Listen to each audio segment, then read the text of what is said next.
Have you ever felt something brush past you in an empty room? Heard footsteps when no one else was home? Maybe you've just had that eerie feeling, like you're being watched, even though you're completely alone. Now, before you brush it off as your imagination, let me ask you something. What if it wasn't? What if the strange stories we've heard for centuries about spirits, haunted houses, whispers in the dark weren't just folklore? What if there's something deeper happening? Something that science still struggles to fully explain. Today, we're diving into one of humanity's greatest mysteries.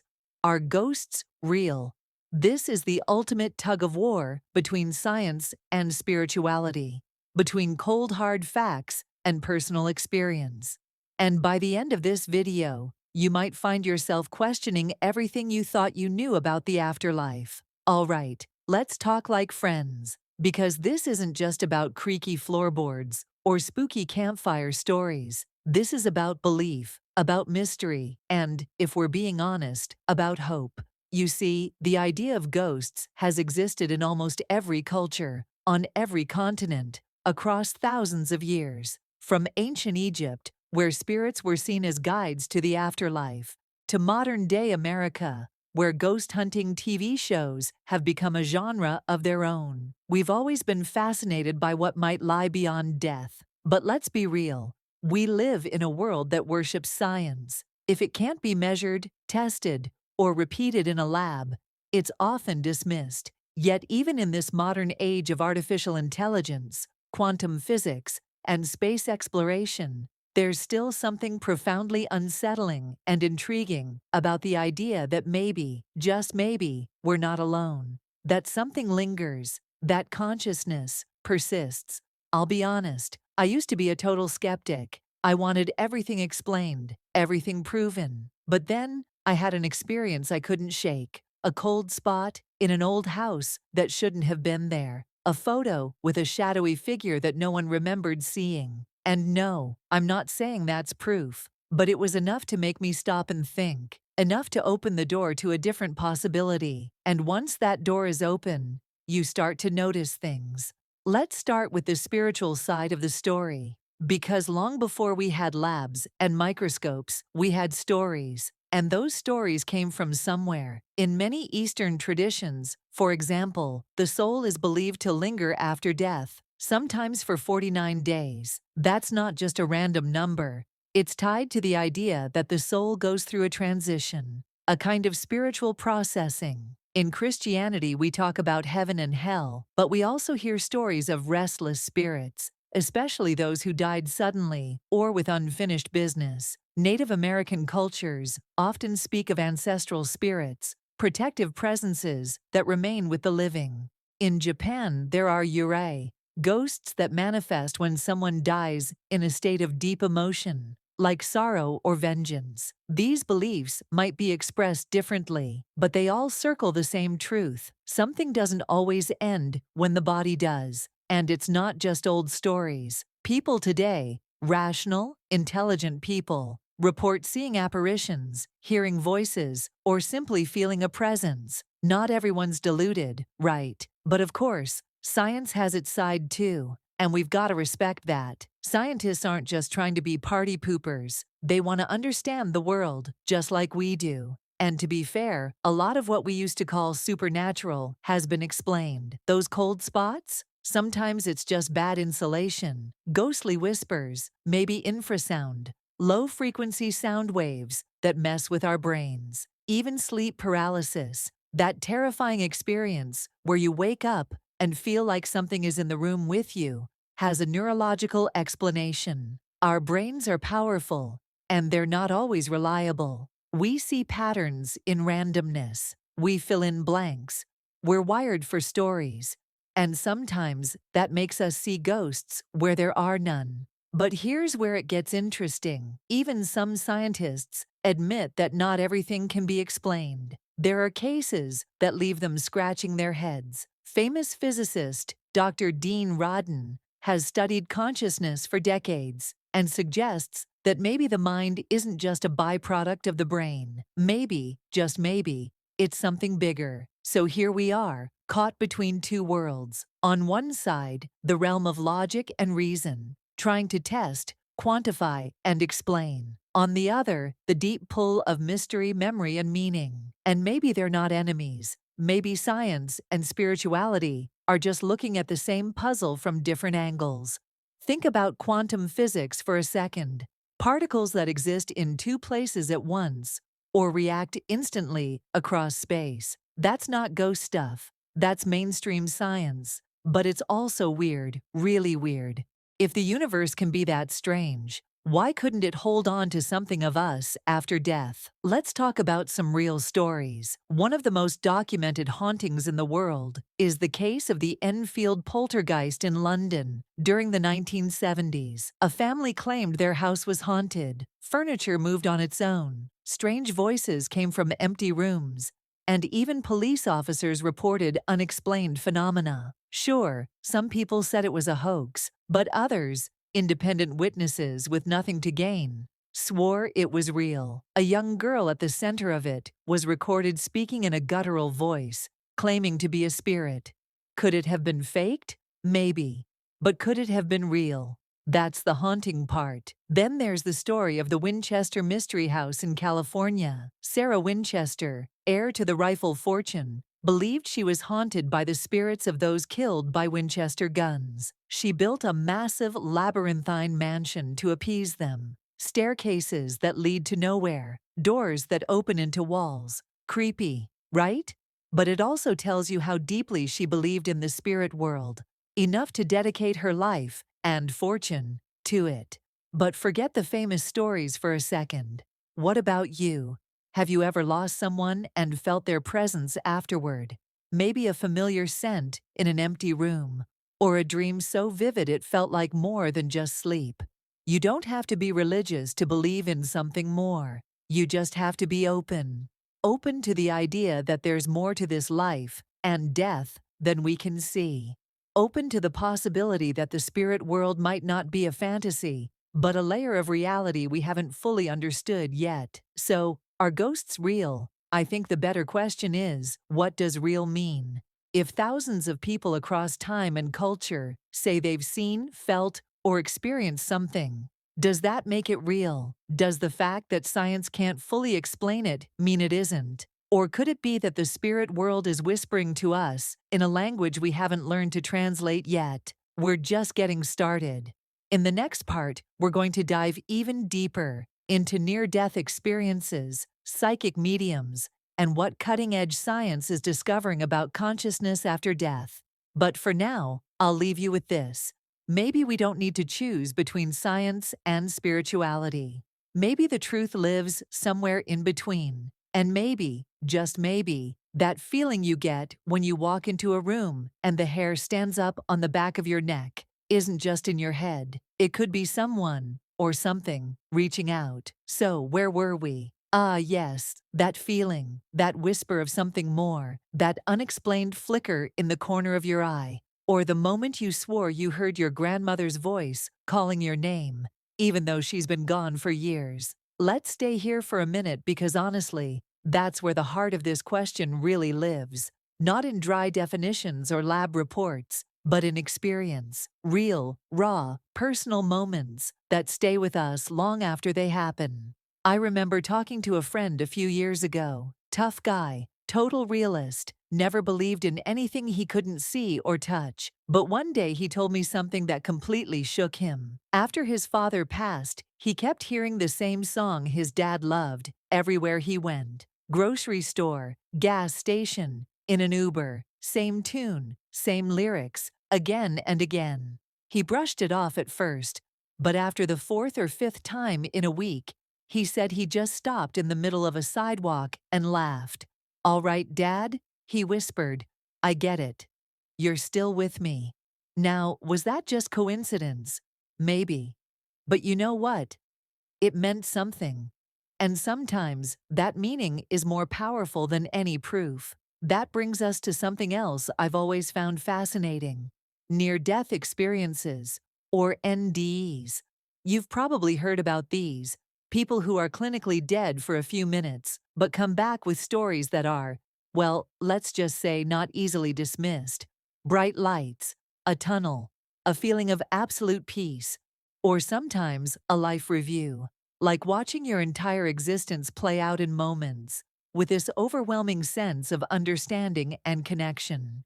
People come back from those experiences deeply changed, less afraid of death, more loving, more awake. Now skeptics say it's just the brain shutting down, firing off chemicals in a last hurrah. But here's the catch. Some of these people report things they couldn't have known, like describing what the doctors were doing in the room while their heart had stopped, or recounting conversations their family was having outside the hospital room. How do you explain that? Science is trying, but it hasn't caught up yet. And that's kind of the thing, isn't it? The more we study consciousness, the weirder it gets. You'd think that with all our tech and tools, we'd have figured out what the mind really is, but we haven't. We still don't fully understand how thoughts arise, where memory is stored, or why we even have self-awareness at all. Some researchers are even suggesting that consciousness might be something fundamental to the universe, like gravity or time, that it's not just trapped in our brains, but something we tap into, like a radio tuning into a signal. If that's true, then death might just be the body turning off, not the signal. I mean, think about dreams. In a dream, you're flying, or talking to someone who's passed, or standing on a beach made of stars, and it all feels real in the moment. You don't question it. That same brain, in a different state, creates entire worlds. What if the spirit world is like that, not imaginary, but a different frequency our waking minds just don't usually access? And then there are mediums, people who claim to communicate with the dead. Now I know this one gets tricky. There are definitely frauds out there, people who cold read or use tricks to prey on grief. And that makes me angry, honestly, because grief is sacred. It deserves more respect than that. But there are also mediums who seem to know things they shouldn't know. I once watched a woman in tears as a medium described a childhood nickname her late brother used for her, something deeply personal that no one else knew. That moment changed her, not because it proved anything to the world, but because it gave her peace. It helped her heal. Whether you believe in that or not, here's the thing. If something helps someone reconnect with love, or find hope after loss, or feel that life continues in some form, can we really say it's not valuable? And that's one of the most powerful arguments for the reality of spirits. Not just the ghost stories, but the effect they have on people. A sense of presence can ease grief. A dream visitation can change a heart. Even people who've never considered the spiritual side often soften after a loss.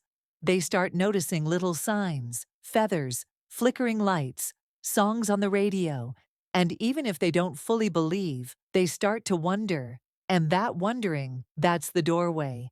That's the quiet knock on the wall of what we think we know. I once heard someone say that ghosts aren't here to scare us. They're here to remind us that life is precious, that time is short, that love doesn't end when a heartbeat does. We tend to think of ghosts as creepy, like horror movie material. But maybe they're not trying to haunt us. Maybe they're trying to hold on. Maybe in a strange way, they're just like us, looking for connection, trying to say, I'm still here, you mattered to me, I'm not gone. And let's be honest, haven't we all wished for just one more moment with someone we lost? Science will keep searching, and that's good. We need that. We need curiosity and honesty and a willingness to question. But we also need wonder. We need to leave space for what we don't yet understand. So maybe the real question isn't, are ghosts real? But what if they are? What would that mean for how we live, for how we love, for how we grieve and grow and let go? Imagine if we all lived as if something of us continues. Would we be kinder, braver, less afraid? And maybe, just maybe, we'd listen more closely to the whispers in the dark, not with fear, but with curiosity. Maybe we'd look at that photo with the blur in the background and smile instead of shiver. Maybe we'd talk to our lost loved ones like they're still listening, because who's to say they're not? All right, Take a breath with me. This is a lot, I know, but it's the kind of topic that stays with you long after the screen goes dark.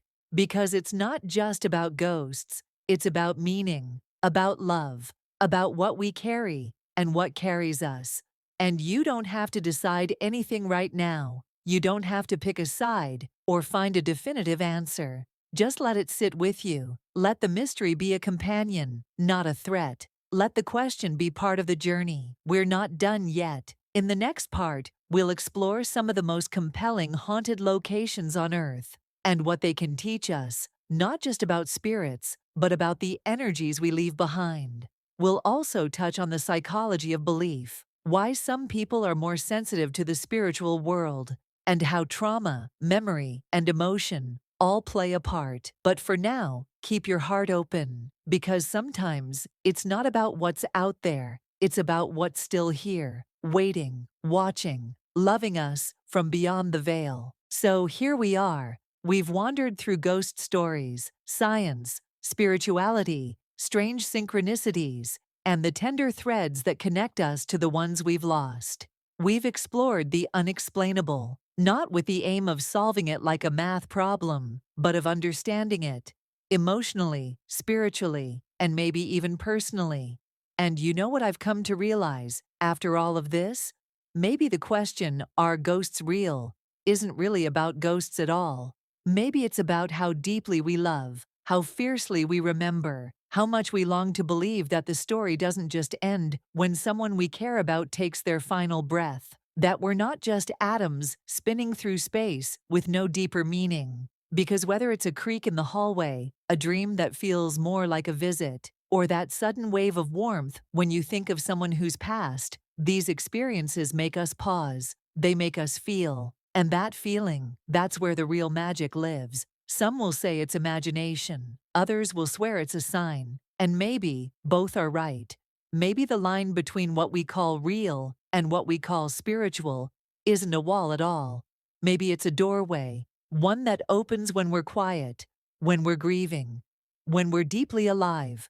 I think about the energy we carry, the words we say, the way we touch people's lives, and I wonder, what if that's the ghost? Not the spooky figure in the mirror, but the echo of love we leave behind. The kindness that ripples long after we're gone. The memories that light up someone's heart on a lonely day. You don't have to see spirits to believe in that kind of haunting. So here's the simple, powerful truth. Whether ghosts are literal souls lingering on Earth or symbolic representations of unfinished love, they remind us to live with presence, to see the people around us, to speak our love out loud, to forgive and connect, and not wait until it's too late. And if you've lost someone, and we all have, maybe this is your sign to talk to them. Even now, light a candle, say their name, tell them what you never got to say. You don't have to know where they are for them to hear you. Maybe that love is the one thing that doesn't follow the rules of time and space. You see, the real takeaway from all of this, the science, the spirituality, the stories, isn't just about proving the afterlife. It's about how we live this life. It's about waking up each day and realizing you're still here. You've got more to give, more to feel, more chances to be the kind of person whose presence might be felt even long after you're gone. So be that light in someone's life. Be the laugh that echoes in their memories. Be the comfort they feel when they're alone. Because maybe, just maybe, that's how we become ghosts of the good kind. The kind that never leave, because we're made of love, and love doesn't vanish. And now, as we close this chapter, I want you to take a moment, not just to think about the spirits out there, but to recognize the one in you. You are spirit. You are energy.